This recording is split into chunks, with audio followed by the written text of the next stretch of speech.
Hi there, today I finally have the chance to share with you the recipe of one of the most popular Chinese dishes, sweet sour pork.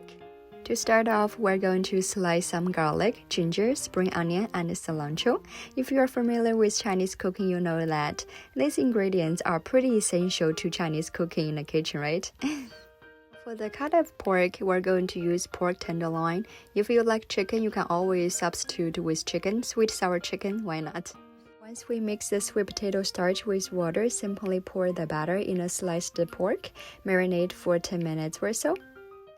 Finally, for the prep work, we're going to make this sweet and sour sauce.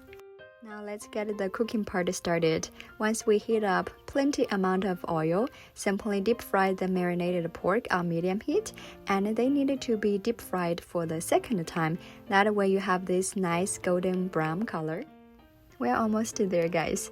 Once we have the sweet sour sauce mixed in with sliced garlic, ginger, and spring onion, give it a stir for a couple of minutes, adding the pork to mix. Finally, garnish with cilantro. There you have it. Yeah, so that was the recipe for sweet sour pork. The full recipe is down below and in my bio as well. Thank you so much for watching. Have a good one.